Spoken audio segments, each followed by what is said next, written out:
On the night of November 25th, 1981, Air India Flight 224, a Boeing 707 en route from Harare to Bombay, made its descent toward Mahé Island in Seychelles. Captain Umesh Chandra Saxena, an experienced Indian pilot, expected a routine refueling stop at Seychelles International Airport. What he and his crew didn't know was that below them, the airport had erupted into chaos. Tracer bullets streaked through the tropical night sky and mortar shells crumped in the distance. In a matter of minutes, Captain Saxena would be thrust into a life and death drama involving foreign mercenaries, a foiled coup d'etat, a hostage situation aboard his aircraft. This Air India flight was hijacked by a group called the Ancient Order of Froth blowers. It was a crisis later dubbed the Seychelles Affair, an event so bizarre and gripping that it remains one of aviation's most extraordinary true crime stories. This is the story of Air India's most unbelievable hijacking. This is the story of Air India 224.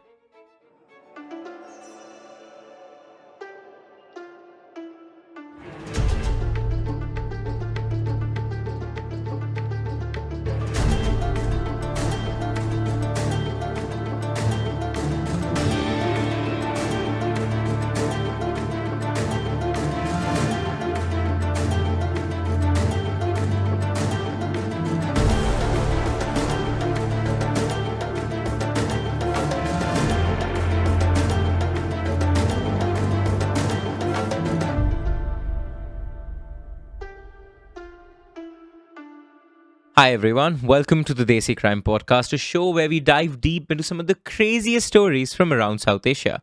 I'm your host Aryan. And I'm Ishwarya. And the story I have for you today has been lost in the annals of aviation history, but is being uncovered today by us, and I promise you, it is one of the most unbelievable, call it funny, call it weird, call it goofy, call it incredible, hijacking stories I've ever come across. Never heard of this before. The Ancient Order of Froth blowers. I was going to say Froth brothers, blowers, even weirder.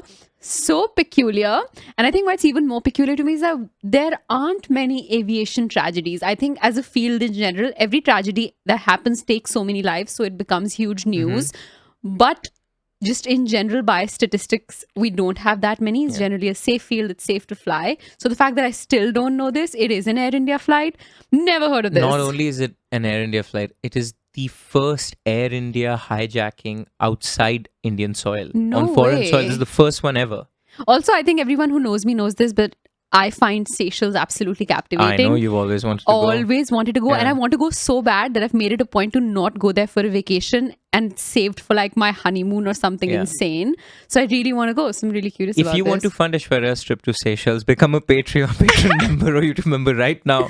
She needs the money. She needs a Seychelles GoFundMe. Vacation. She sells No, just Seychelles kidding. To help run this account and let Yeah. us do our incredible work. I mean, Go please become a help us out. patron. If you're new to the channel, hit the subscribe button. It always baffles me that we cover these incredible stories, but only 40% of our viewers are That's subscribed. insane. We're like stuck at Shame on y'all, 217k. unsubscribed 2026, ones. we need to reach like 500k min. So help us out. But with that, on with one of my favorite stories Let's do it. ever.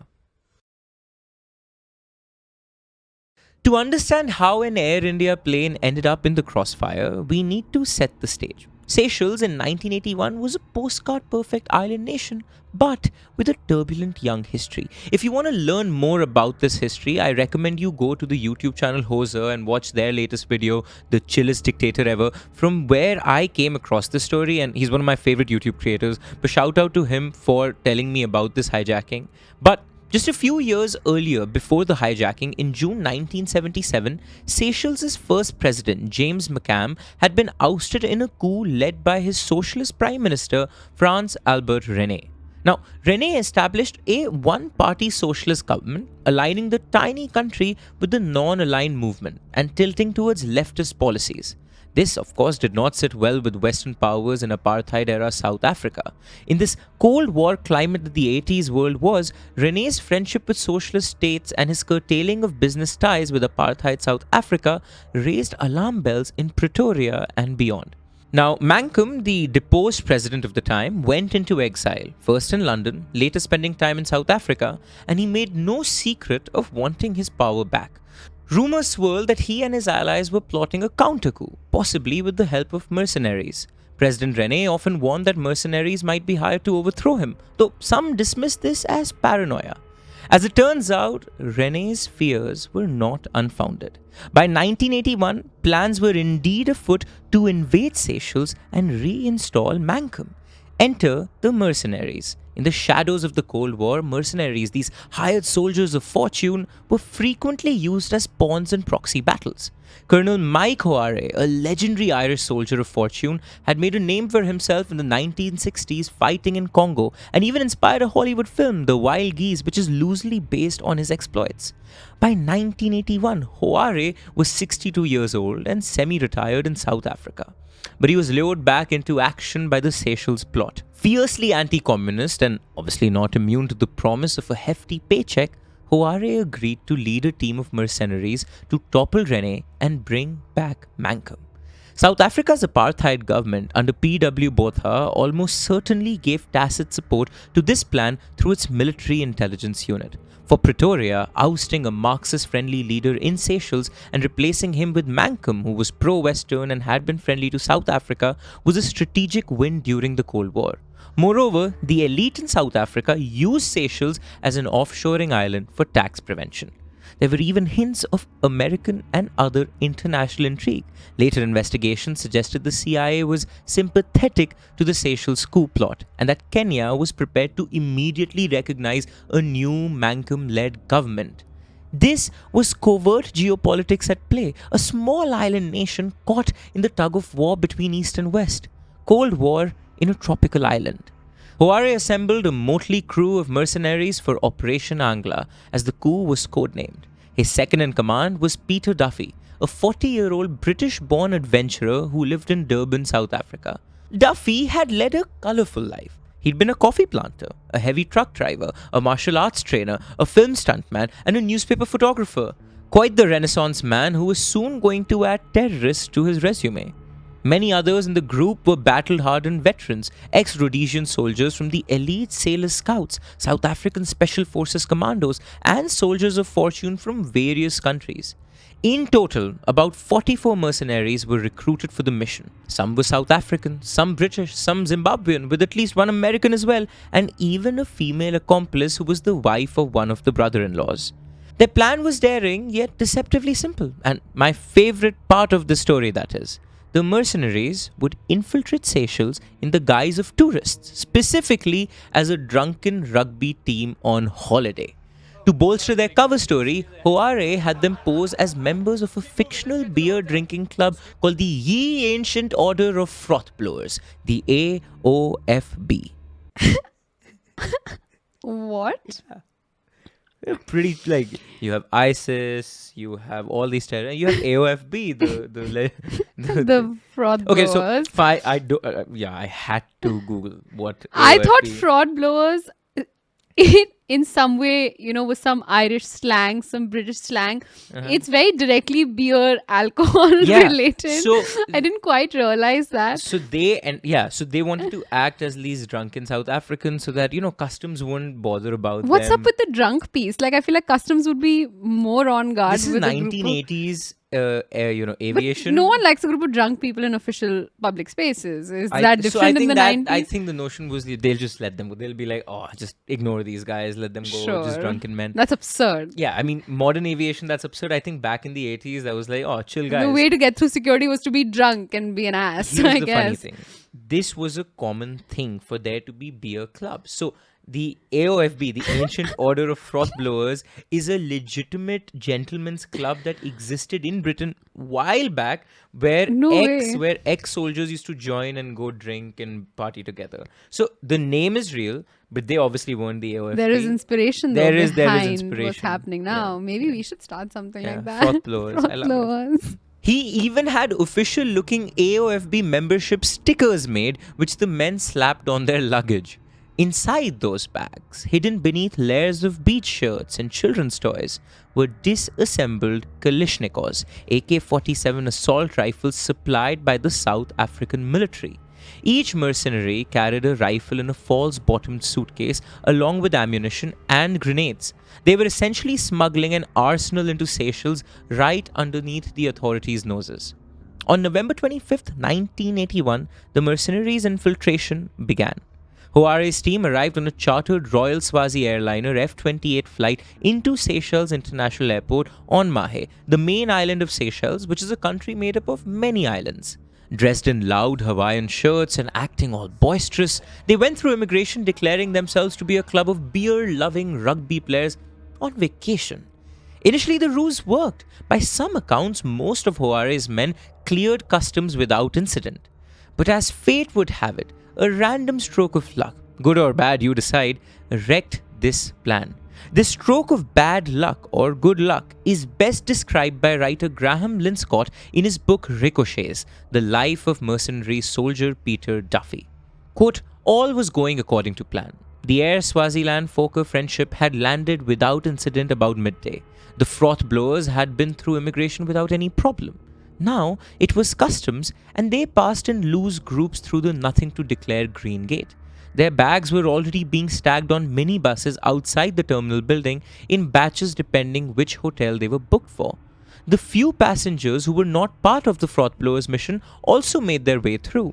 One was a Seychellois Creole who had boarded in the Comoros. He was returning from a holiday, resplendent in cream linen slacks and brightly colored shirt. He seemed pretty pleased with himself. One of the customs officers signaled him to open his bag. The man protested, then complied. Reaching in, the customs officer pulled out a bunch of lychees, a tropical fruit the passenger had brought in the Comoros but which was illegal to bring into Seychelles for reasons of plant disease control. The exchange between the passenger and the customs officer became heated. The customs man produced a copy of the regulations and began preparing some kind of document for a fine. The Seychellois national exploded with rage. You do this to me because I'm a Creole. You don't do it to these other people. He indicated the froth blowers who were filing through, the white men.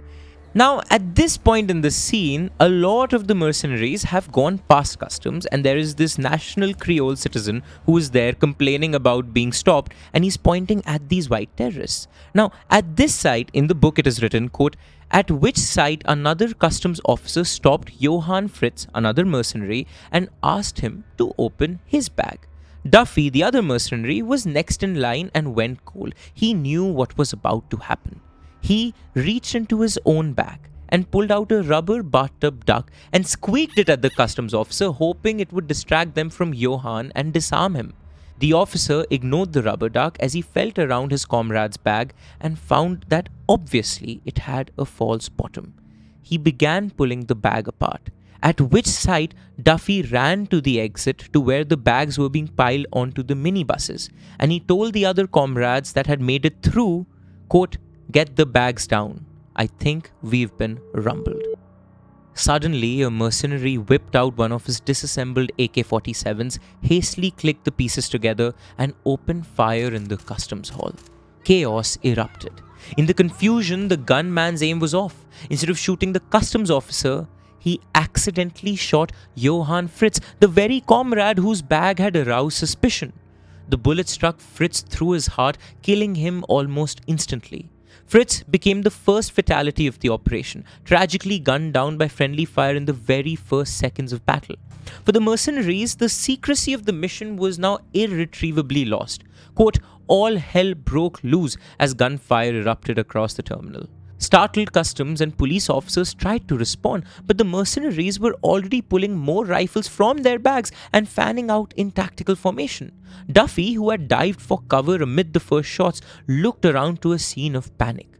One of their own, Fritz, lay dead on the floor in front of him.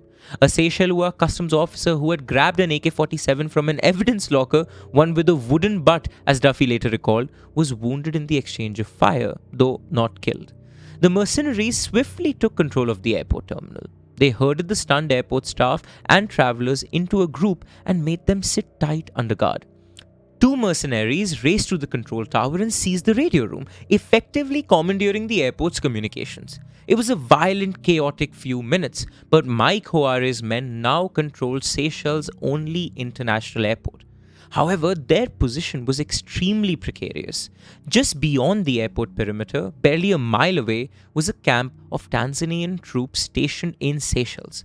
Tanzania's socialist government had sent a contingent of soldiers to help Rene after the 1977 coup, and some Tanzanian military advisors were still present in the island country. By nightfall 1981, approximately 200 Tanzanian troops were in or near the barracks of Point Leroux, a stone's throw away from the runway. The mercenaries knew reinforcements would be coming from those barracks any minute once the alarm was raised. Harare's meticulous plan had counted on a stealthy infiltration and a coordinated coup in the dead of night, not a blazing shootout at 3:45 p.m. in broad daylight. Now, with their cover blown at the airport, immediate survival became the only priority. Harare decided to go on the offensive to buy time. He ordered an advance team of his mercenaries to mount up in the vehicles they had, open-top mini-mokes like tourist jeeps, and attack the nearby army barracks head-on. It was a desperate gamble. The mercenaries drove out and engaged the Tanzanian soldiers at the barrack gates, sparks flying as bullets whizzed. For a brief moment, they achieved surprise, but that evaporated quickly. The Tanzanians brought out a 7.62mm anti-aircraft gun mounted inside the base perimeter and opened with heavy fire. The mercenaries were stunned by the terrifying effect of this unexpected weapon. An anti-aircraft gun is loud. They had to retreat, dragging one of their wounded, Aubrey Brooks, a former Rhodesian Special Forces man shot in the thigh, into the bushes for cover. Brooks would later lose contact and be captured by Seychelles forces in the aftermath. The afternoon sun dipped lower as gunfire intensified around Mahé Airport. Harare's men had the airport buildings, but they were surrounded and outnumbered by loyalist forces converging on them. As dusk fell, an armored car from the barracks rumbled down the road toward the airport terminal. The mercenaries were ready. They had blocked the road with hijacked civilian vehicles. The armored car tried to smash through the makeshift barricade but ended up teetering, stuck half on, half off the roadblock, its machine gun unable to depress fully to hit the mercenaries. A second armored vehicle then tried an off-road approach coming through the brush, but it too got immobilized, bogged down in soft sand near the runway. Harare's men surrounded the stalled second armored car. They couldn't open its hatches, so they resorted to a primitive but brutal tactic, a Molotov cocktail. Someone found a bottle, filled it with petrol, and fashioned a cloth wick. They warned the soldiers inside in English, French, and Swahili, "Come out with your hands up." There was no response. "Come out or we'll burn you out with petrol," one mercenary shouted. Still, no response. Duffy, maintaining a dark sense of humor amid the carnage, apparently said, quote, "Right, somebody give me a light." But in an almost comedic twist, none of the mercenaries had matches or a lighter. They actually had to pause and yell to the trapped soldiers, "Hang on a bit, we're going to fetch some matches." One can imagine this surreal scene. Sorry, this is just really. Yeah. This is like a comedy of errors in the midst of a really important political event for a nation. It's just One article calls this a coup de farce. I thought that is so accurate. I mean, I'm just imagining quacking a rubber ducky at customs officer to distract from a false bottom in a suitcase and AK-47s. Like just it's so quack, funny. quack. Quack, quack. Look at me. It's Don't look at too the bad. AK-47 there. And now they don't have matches. To me, this is a Guy Ritchie film. This is a guy. I mean, I forget the name of the film. But there is a Guy Ritchie film about these 4-5 soldiers. This is exactly what they did, except this is happening in real life. They're just seeming so cute to me. Like, I just want to have a picture. I want to drink beer with these guys. I mean, their boss's name is Madman Harare. That's the name of the Colonel Madman Harare. I mean, It's so adorable. it doesn't get better. This is too funny. They eventually found matches. The Molotov was lit and hurled onto the armored car, engulfing it in flames. The interior must have turned like an oven. The hatch burst open and a Tanzanian soldier emerged, desperate for air. He was instantly cut down by mercenary gunfire before he could even raise his weapon. Two Seychelles soldiers then clambered out, hands raised, terrified and half choked by smoke. Duffy's unit marched these prisoners back to the terminal, where Harare had set up a command post. Through an interpreter, the mercenaries interrogated the captive soldiers about the disposition and numbers of the Tanzanian forces. Satisfied that he'd learned what he could, Harare then did something unexpected. He released the prisoners. "Thank you," he told the shaken Seychelles soldiers. "You may go now." The bewildered prisoners asked, "Go?" Clearly thinking they misheard. Yes, go home, Hoare said. Tell everyone we are not here to attack the Seychelles people. We are here to liberate them. The two soldiers didn't wait for a second chance. They bolted into the night, no doubt amazed at their luck.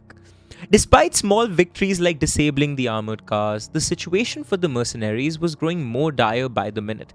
Mortar rounds began to rain down on the airfield as the Tanzanians brought up heavier firepower. Shells whistled past and crunched into the tarmac. Sporadic gunfire peppered the terminal and control tower. Bullets riddled a Park Air Swaziland twin-engine plane on the apron, shredding it with holes.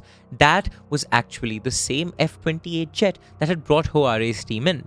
It was now destroyed and burning, eliminating any hope the mercenaries might have had of using that to escape. Hoare and his froth blowers were, as one account put it mildly, in the stickiest of situations. They had seized the airport, yes, but nothing else. The rest of Mahé and its military forces were rallying against them. Hoare's dream of sparking a wider uprising among René's opponents on the island was clearly not materializing. The mercenaries were on their own and outgunned. Night had fallen fully by around 7 pm. The mercenaries hunkered down in the control tower and terminal, exchanging fire with government forces occasionally, but largely just trying to avoid getting mortared into oblivion.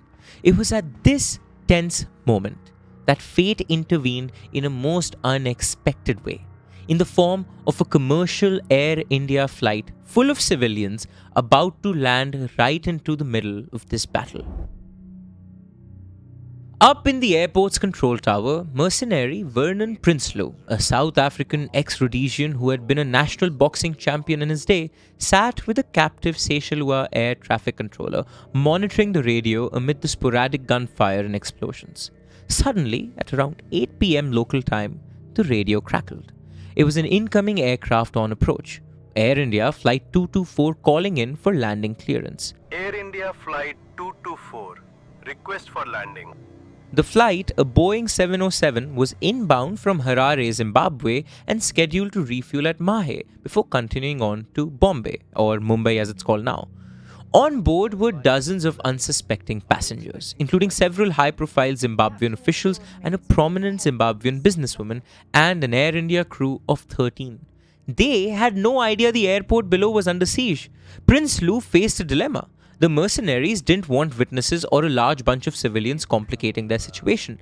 But he also couldn't explicitly broadcast, "Don't land, we're in the middle of a coup," over the radio. That would tip off the whole world to what was happening. Prinsloo's solution was to give a vague warning. He advised the Air India flight that landing at Mahé was, quote, not advisable, and suggested they divert to their alternate plan, Mauritius.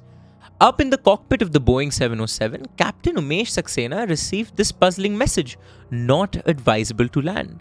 Mahé was a routine refueling stop. Why would the tower suddenly tell them to go away? Captain Saxena was an experienced pilot and also a former Indian Air Force officer. Sensing something was off, he didn't just blindly divert to Mauritius. Instead, he put the plane in a holding pattern over Mahé, circling at a safe altitude while he tried to get more information. For nearly 50 minutes, the Air India jet orbited in the night sky, burning precious fuel, while Saxena radioed the control tower repeatedly seeking clarification. What do you mean not advisable? Each time the replies from the tower were frustratingly vague or evasive. After all, Prinsloo and the other mercenary manning the radio were trying to discourage landing without admitting why. One can imagine the tension and confusion on the flight deck of AI-224 as the minutes ticked by. Below, Hoare's mercenaries were equally anxious. They hadn't planned on an international airliner circling overhead during their coup. And for the Seychelles and the Tanzanian defenders, that circling plane was deeply suspicious. Some on the ground feared that that was a reinforcement aircraft carrying additional mercenary troops or foreign paratroopers to aid the invaders. In fact, the defenders, the Tanzanians and the Seychelles, were so alarmed that they nearly took drastic action. Tanzanian soldiers readied their anti-aircraft guns and were prepared to shoot the mysterious plane down, thinking that it was one of the mercenaries themselves. And that's exactly what I was going to say, is that this pilot, he may have been very experienced, but after having received this sort of weird cryptic message Yeah. for the safety of his own passengers. He shouldn't have hovered in the air for 50 minutes. It's not his responsibility to decode a cryptic message from ground crew. It's his job to catch the signal and take his passengers safely. Yeah, Aishwarya, I mean, I see that side of it, but imagine there is no context you have, and you're being told it's not advisable. You're not being told you can't land here. You're being told it's not advisable.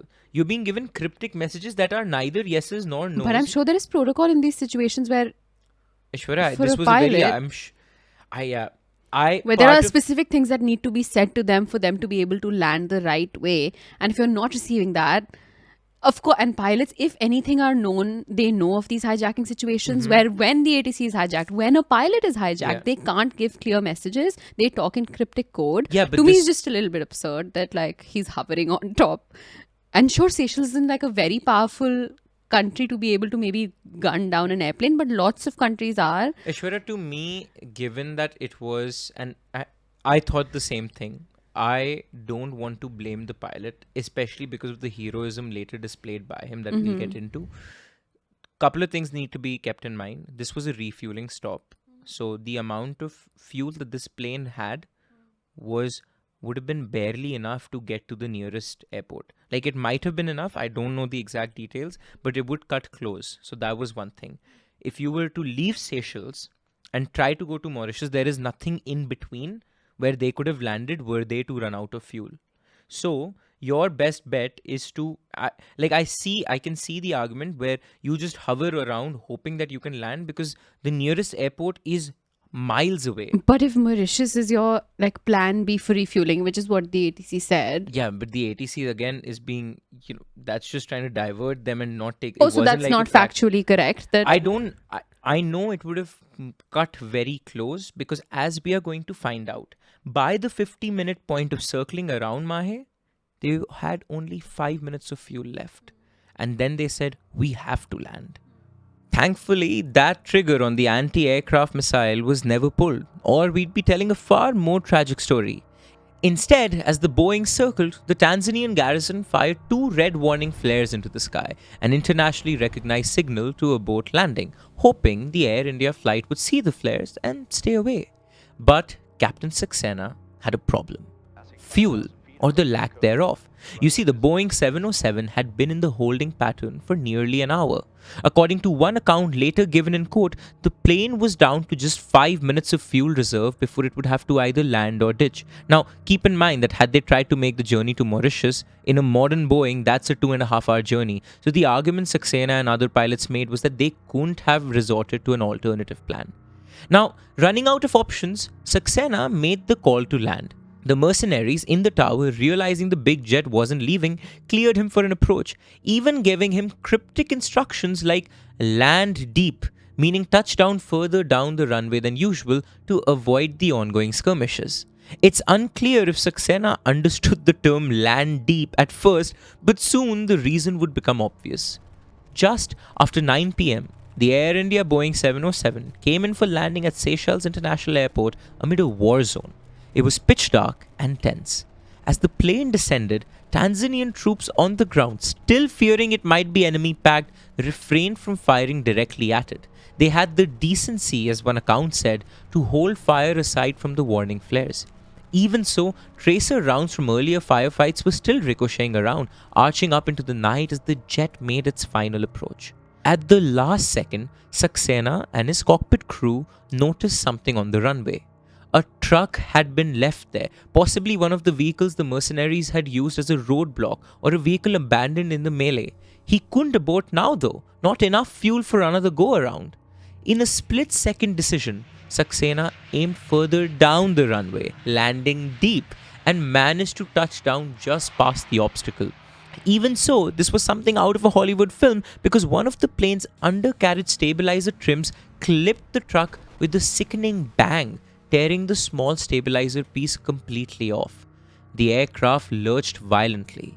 In the control tower, Harare reportedly watched with horror, saying to Duffy, quote, "If anything happens to that plane, we'll get the blame." Indeed, had the 707 been just a few feet lower when it hit the truck, It could have cartwheeled down the runway and exploded, a catastrophic crash that would have killed everyone on board. But by a combination of luck and skill, Captain Saxena kept control. The Boeing screeched and rumbled down the runway, engines in reverse thrust, and managed to slow to a safe taxi speed. The crew and passengers had no idea how narrowly they had escaped death in that moment. The plane rolled to a stop and taxied toward the apron, its engine still running loud, an unnerving scream in the otherwise dark, embattled airfield. For the mercenaries, this unexpected arrival suddenly presented both a dire threat and an enticing opportunity. The threat was that there were now dozens of civilian witnesses, including foreign diplomats, who could be caught in the crossfire or complicate any surrender. The opportunity, however, was more obvious. The mercenaries now had a potential escape plane. Their own transport had been destroyed. Here, instead, was a big, fuel-laden jet capable of flying them out of Seychelles. Harare seized the opportunity. As soon as the Air India 707 came to a halt, Harare sent Peter Duffy to secure the aircraft. Duffy grabbed a portable air staircase vehicle and, along with a couple of armed men, raced toward the idling Boeing. They pulled up to the aircraft's forward door. Above them, the door opened and an Air India flight attendant, seeing armed men below, understandably hesitated.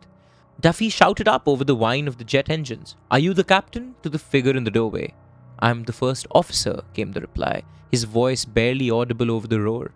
"I need to speak to the captain," Duffy yelled back, cupping his hands to amplify his voice. After a brief pause, the first officer motioned to Duffy. "Come in," he said, inviting the armed stranger on board. Now, Aishwarya, this is sort of not in compliance with modern hijacking SOPs that have been established. This was the first ever foreign soil hijacking of an Air India plane. A lot of these protocols came post Kandahar, which happened many years later. And was a much scarier hijacking. I mean, at this point, I think it is as scary as Oh, yeah. the hijacking Yeah, you from don't know yet. a crew perspective, right? They Of course. don't know that this is the Froth AOFB blowers, or yeah, Froth yeah. blowers. They just think these are armed men. Right. But yeah, so this, while what appears like a violation of protocol is basically there is no protocol. There is For no the precedent. time, right. What is happening? So now, like, the retired Indian Air Force man, Captain Saxena, is thinking on his feet as he is he's making the protocol As he goes, as yeah. he goes. Some of the stuff is so scary. We mentioned this in kind of the 9/11 context, is the changes in aviation over time that these big international events cause. This is an unrecognizable time. Right. Do you know that in the 70s and 80s, when Air India, recently a friend of mine, Vinamra, who hosts those casts, had a former Air India steward on from the 80s. The stories he told us about Air India back then. Air India in the 70s and 80s was apparently the best airline in the world. Oh, wow. They are the ones who have gone on to train and become the now Singaporean Airlines, which is now the best airlines in the Right. world. Back then, almost all of the big celebrities had in their contract that we will only fly Air India in all their routes. That's crazy. Because Air India... And it was doing that many routes It was doing that many routes back then. They served caviar on board. Our editors can put up some pictures of the plane back then. Beautiful. That's insane. Beautiful Indian exotic look to What the a plane. rise and fall, and Yeah. I guess another attempt Some at of- rise some for of the Air most India now. Some of the best models that came out in the 90s were all Air Air India's. India. Yeah, because each hostess was interviewed by Ratan Tata himself. All the staff was interviewed. So it was a very different airline from the connotation we have now. Yeah, that's crazy. Yeah. Duffy climbed the steps and entered the aircraft, his AK-47 slung over his shoulder. Imagine the scene on that plane. Passengers, already anxious from the bumpy, delayed landing, now saw gun-toting white men boarding. Many likely had no clue what was going on, perhaps guessing it was a security issue or an emergency. Duffy was led to the cockpit, where Captain Umesh Saxena introduced himself. The mercenary and the pilot met face to face for the first time. What followed was a remarkably calm dialogue considering the circumstances. Duffy quickly and frankly explained the situation to Captain Saxena. The airport was in the middle of an armed coup attempt. He and his men had seized the airport but were under attack from the government forces. In essence, Saxena's passenger jet had landed on a battlefield. One can only imagine Captain Saxena's astonishment at these words. He had just unknowingly landed in a war. The Indian pilot kept his composure. Saxena, recalling his military training, requested to speak directly with the leader of the mercenaries. He wanted to meet this Colonel Harare who was in charge. Duffy agreed. They would go see Harare in the terminal. Captain Saxena made a pivotal decision here. He did not resist or antagonize the hijackers. He likely understood that any heroics or panic could get everyone killed. Instead, he cooperated. Calmly but not subserviently. He and his two senior officers, the first officer and the navigator, deplaned with Duffy, leaving the rest of the crew and passengers on board under the watch of a couple of the mercenaries. Duffy drove the Indians in a jeep back to the terminal building to meet Mad Mike Harare. Inside the terminal, Saxena was introduced to him, the grey-haired, beret-wearing mercenary commander. Harare, ever the gentleman adventurer, actually shook Saxena's hands. According to later accounts, Harare's first words were an apology coupled with a threat. "Captain, I am very sorry," he said. "Unfortunately, you have landed here in the middle of a coup. If you do what we tell you, you'll be alright. Else, we will kill you." This chilling threat encapsulates the stakes. Harare was polite, but he was deadly serious. He needed Saxena's full cooperation, and he wouldn't hesitate to use violence if necessary. Harare then asked the burning question that had been nagging him. Why did you land the aircraft? In his mind, any sane pilot, like Ishwarya said, should have diverted given the warnings. And indeed, Harare hadn't wanted the plane to land at all. Saxena explained that he had been low on fuel and received clearance at the last moment. Essentially, that he had no choice. Harare didn't belabor the point. There were bigger issues to address. The mercenaries now had control of a civilian airplane full of people, and they were surrounded by hostile forces. What next? Saxena made it clear that his priority was the safety of his passengers and crew. He told Harare he intended to depart at the first opportunity, preferably at dawn if they could cease fire until then. Initially, Saxena expressed he would like to leave first thing in the morning after refueling the plane. From his perspective, taking off in the dark amid a firefight was extremely dangerous. However, even as they spoke, mortar explosions were rocking the airfield with increasing intensity. Bullets occasionally zinged through the night outside. It became apparent to all of them that waiting till the morning might be suicide.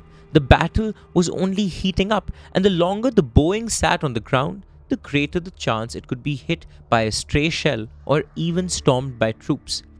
At this point, Saxena pivoted. He agreed it would be best to refuel immediately and take off as soon as humanly possible. But to do that safely, they needed a ceasefire, a pause in the fighting from both ends.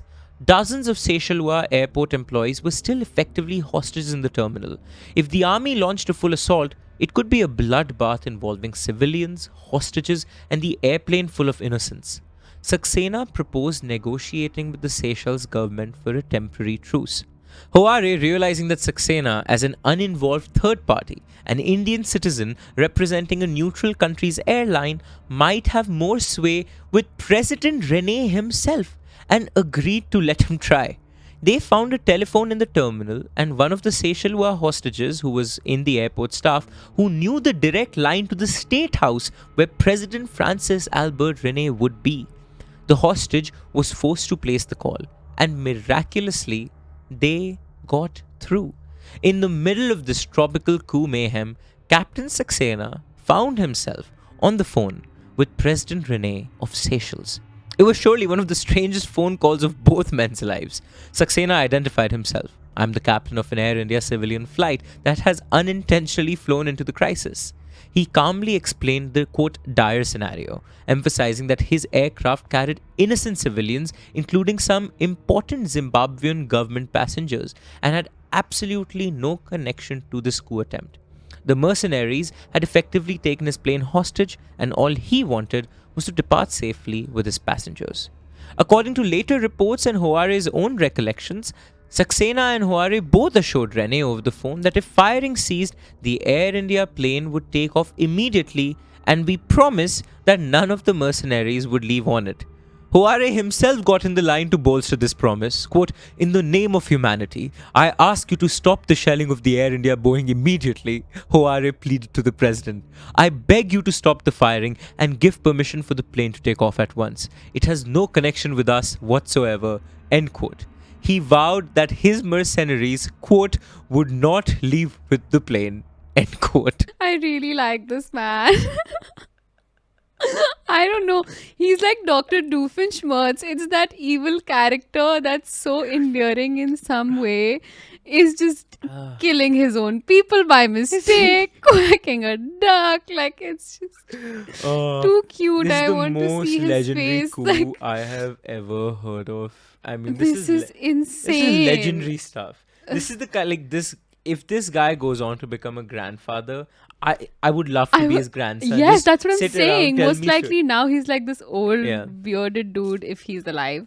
But yeah, I would love if to he made it out. if he made it out, snuck away on that Air India plane. Yeah. No. He totally is not going to In get the on name that. of humanity. He's just promised that he's not going to do that. Too cute. It's just too cute.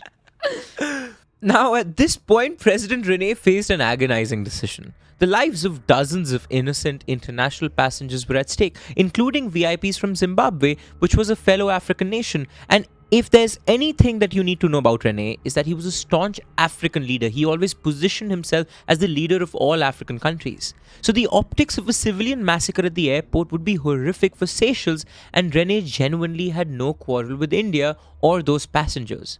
On the other hand, letting the plane depart could allow the mercenaries to escape scot-free. Nevertheless, Rene agreed to a deal. He ordered his forces to cease fire temporarily and allow the Air India flight to refuel and take off on two conditions. First, it should take off as soon as possible, no delays. Second, as he insisted, quote, "nobody else should be taken on the plane." Captain Saxena agreed to these terms on the phone. The siege outside paused. The guns fell silent as word was passed to the Tanzanian troops to hold their fire. It was, quote, "an astonishing dialogue," as one writer later recalled it. A head of state negotiating via telephone with a hijacked airline pilot in the middle of a coup. But it worked. The barrage went quiet. Under the cover of the sudden ceasefire, everyone sprang into action to get that Boeing ready for departure. There was no telling how long the truce would hold, and dawn was only a few hours away. Peter Duffy, the right-hand man, immediately set about organizing the refueling of the plane. Two Seychelles airport technicians were pressed into service. They were hostages initially, but turns out that they did support the anti-Rene efforts. Duffy and these technicians piled into a small airport pickup truck. To avoid drawing gunfire, they kept the headlights off, navigating by flashlight as they trundled over the fuel storage tanks. In the darkness, they manually opened the fuel lines and began pumping jet fuel into the 707's tanks. The technicians, now more cooperative than captive, even struck up a friendly conversation with Duffy as the fuel flowed. Duffy later recounted that he got the impression that these local workers, quote, "rather approved of any attempt to oust Rene." In other words, they didn't seem upset at helping the mercenaries. Rene's regime had its own enemies, and not all locals were against the coup. Now, within a short time, the Boeing's tanks were refilled to capacity. One of the technicians then held out a requisition form and politely asked Duffy, "Can you sign for the fuel, please?" Even in this dramatic moment, bureaucracy and protocol made a cameo. They wanted the fuel accounted for. Duffy couldn't resist a bit of wry humor. "Oh, certainly," he replied. He took the form and signed with a flourish, "Lieutenant General Mickey Mouse." It was an absurd touch of levity. Duffy obviously wasn't going to put his real name, and in the surreal night, the alias Mickey Mouse became the official signatory for thousands of gallons of jet fuel. While Duffy handled the refueling, Captain Saxena and his crew were equally busy. Displaying extraordinary presence of mind, Saxena insisted on verifying that the runway was clear and safe for takeoff. After the battering the airfield had taken, there could have been debris, or worse, another vehicle or obstruction deliberately left to prevent their departure. Saxena and his co-pilot borrowed an airport service vehicle and drove the length of the runway in the dark, physically removing the wreckage of the truck that had been hit during landing. They knew that the stabilizer trim had been torn off by that truck, and they wanted to ensure no other large debris remained. This act, two pilots personally clearing a runway under threat of a gun battle resuming, shows the incredible dedication and bravery of the Air India crew.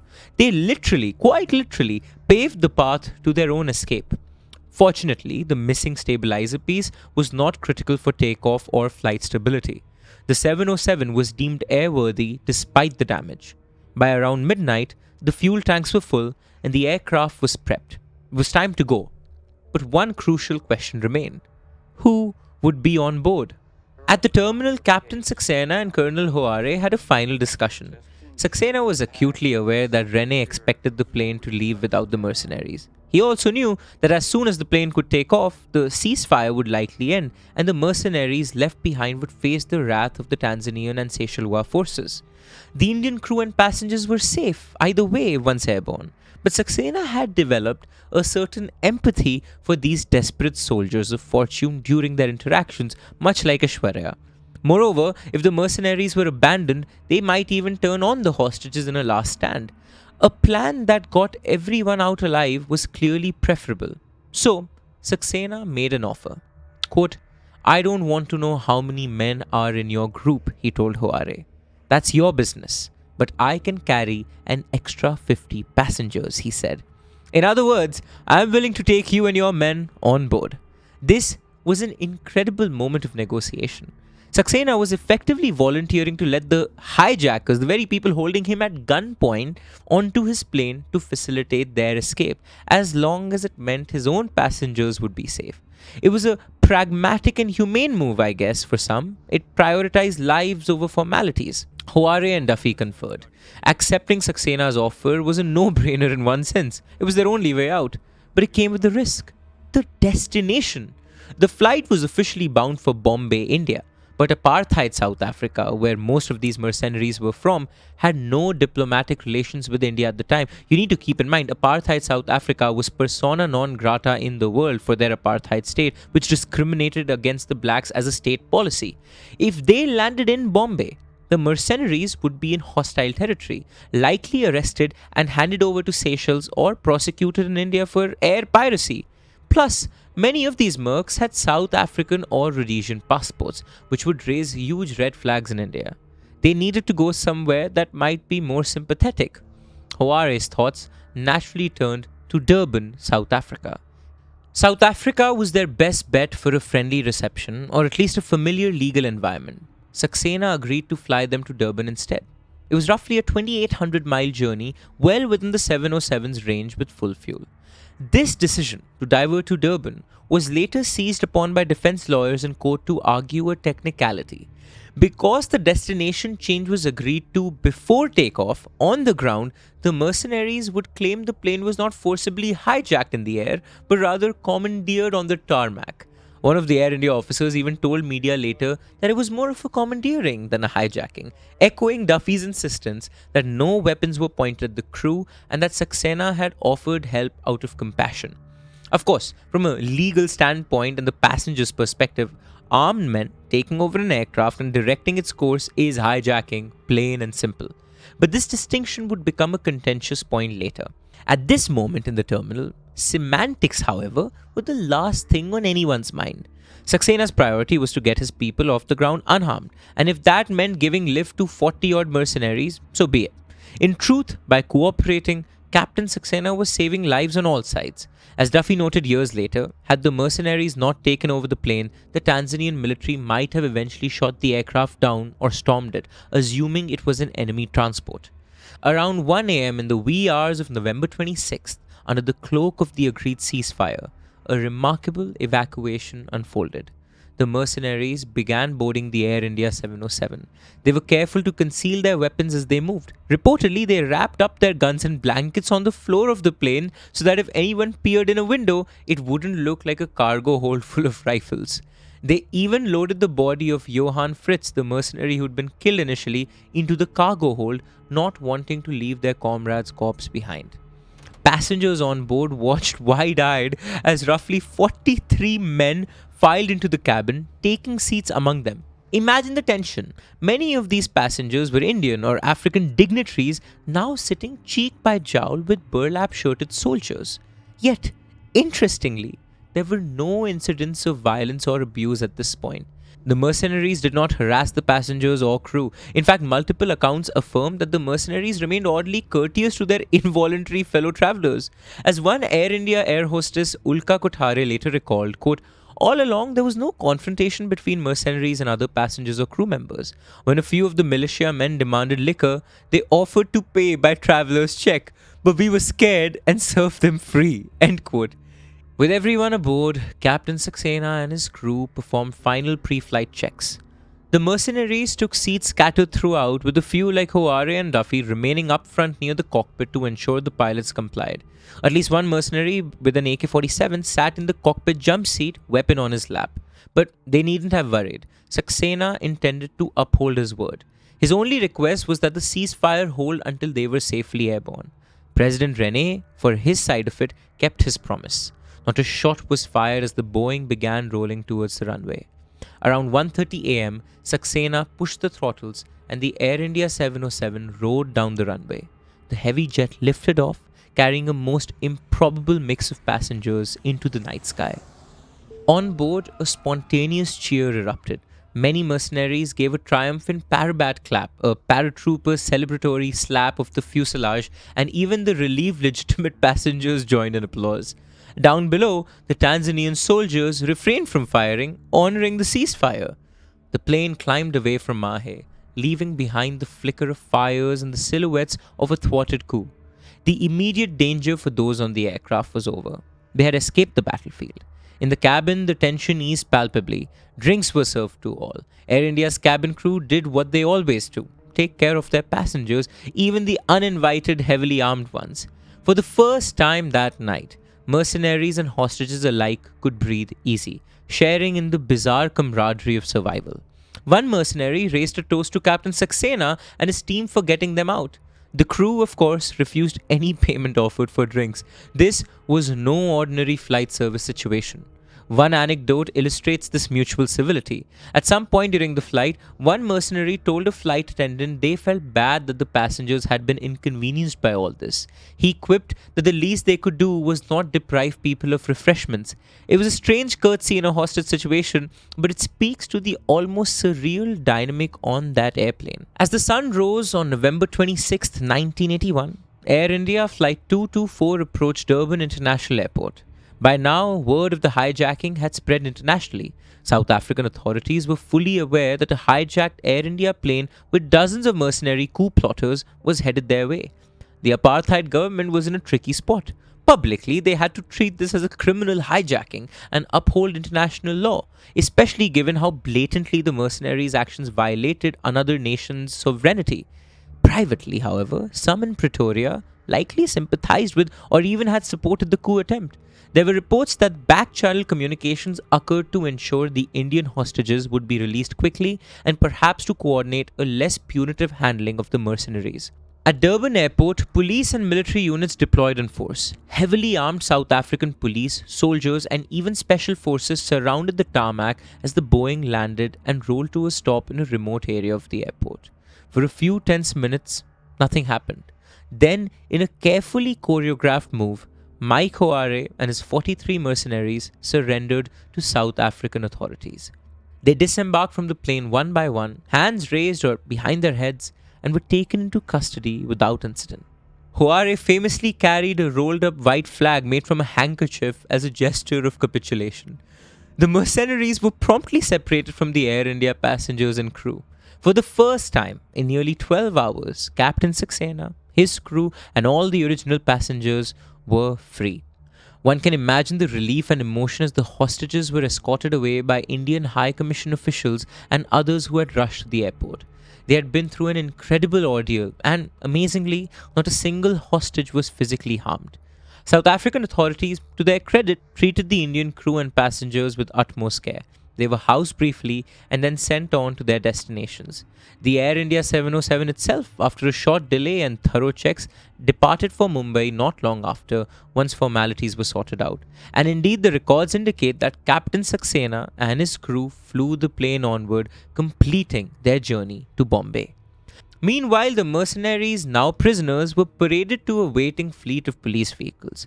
Initially, and shockingly to international observers, South Africa did not immediately charge them with serious crimes like air piracy. In fact, no charges under South Africa's very stringent anti-hijacking laws were brought at first. And as I'm saying this, Aishwarya on my left is celebrating this because she is clearly a Duffy and Huare fan. I like them. Yeah. They should be punished, but then they should be let free. Yeah. And they should be punished nicely and cutely with respect and with rubber ducks in their toilets. So, Yeah. yeah. Yeah. If these were brown terrorists, would your sentiments If have they been same? behave like this, of course, I would love them just the same. If you're signing your fuel with Lieutenant General Mickey Mouse, then you're waving a hanky as you're devoting a plane you kinda hijacked, and you're not paying for drinks and offering to pay with travelers' checks. And Imagine, I mean, some people are correct in having main character syndrome. Captain Huare and Duffy, I mean, I can totally see why they think the world revolves around them. You just Yeah, orchestrated a absolutely. false coup, impromptu hijacking, and you're walking away alive. You haven't killed anyone. You're yeah, just you're balling. chilling. Yeah, you're Yeah. probably drunk from the Air You're India drunk. free You're like, alcohol. dude, did that just happen? Boys, that was a crazy. And obviously I'm being a little bit overly like fangirly and whatnot, but I think what's really just stuck out to me in this whole incident, and that's what's making me feel kind of the way I am feeling, is there's so much humanness in this interaction and Yeah. so much innocence in parts of this interaction. Even the fact that this was a coup is so human, yet the people involved are just other humans, and no one necessarily wanted to harm anyone. There was a political agenda at play, and probably people had motives and governments backing either sides. Yeah. But in the middle of all of that, there is just humanity all around. And I think that's what just makes me want to be like, please just let them be. We'll find out. Huare and 4 others were charged only with minor offences such as kidnapping, since they did force Saxena to fly them, and violating some aviation regulations. The bulk of the mercenaries were not charged at all initially, and within days, 34 of the 44 were even released and allowed to go home on bail as if they were minor misdemeanors. The leniency was a red flag to the international community. Many suspected that the South African government was trying to cover up its own involvement by going easy on the perpetrators. As veteran journalist Alistair Sparks reported, it took a stern warning from the United States threatening to sever air links with South Africa for violating international anti-hijacking agreements to spur Pretoria to taking the case seriously. Only under sustained global pressure did South Africa reinstate charges against all the mercenaries for air piracy on January 5th, 1982. A high-profile trial ensued in the natal Durban Supreme Court, often dubbed the Mercenary Hijack Trial. The trial, as you can imagine, as everything has been in this case, was a spectacle. Huare, ever the showman, penned a memoir while awaiting trial titled The Seychelles Affair, giving his spin, which was often factually inconsistent on events. During the trial, he and the others claimed that the South African government had secretly approved or at least condoned the coup attempt, an assertion Pretoria vehemently denied in court. In fact, the judge took the unusual step of absolving the Botha government of complicity in the coup as part of his verdict, which many viewed with skepticism. However, outside the courtroom, evidence was mounting that South Africa's security apparatus had been deeply involved. A UN commission later found that 43 of the mercenaries had been on active or reserve duty with the South African Defence Forces, and that their weapons were supplied by, drumroll, the South African military. Additionally, secret documents and testimony, for instance by a captured South African agent named Martin Dolenchek, revealed plans for Mankum to be flown in from Kenya and even suggested CIA and Kenyan cooperation in the scheme. All this painted a picture of a Cold War covert operation that reached far beyond a ragtag group of freelancers, implicating states and intelligence services. But legally, the Durban court focused on the hijacking and associated crimes. In July 1982, sentences were handed down.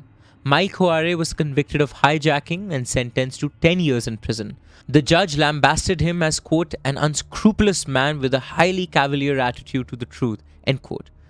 Turns out, to Aishwarya's appeasement, Harare would only serve about 33 months of that term. He was released in 1985 when South Africa's president granted a general amnesty. Peter Duffy, along with mercenaries Tullio Moneta and Pieter Dorwood, received 5-year prison sentences. Others, like a Briton named Michael Webb and 2 others, got 2 years.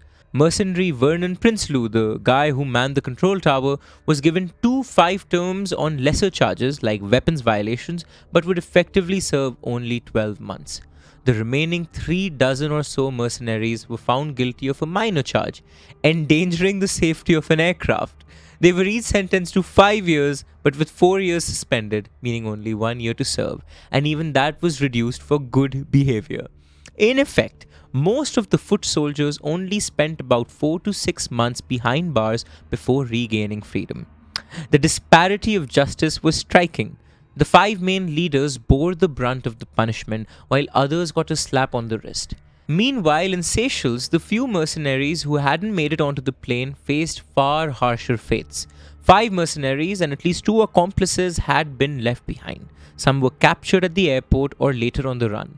A couple of South African and British mercenaries who were caught were tried in Seychelles and sentenced to death by a Seychellois court for their role in the invasion. But for what it's worth, those death sentences were later commuted to long prison terms after international appeals, and eventually, by the late 1980s, Seychelles quietly repatriated or pardoned some of them.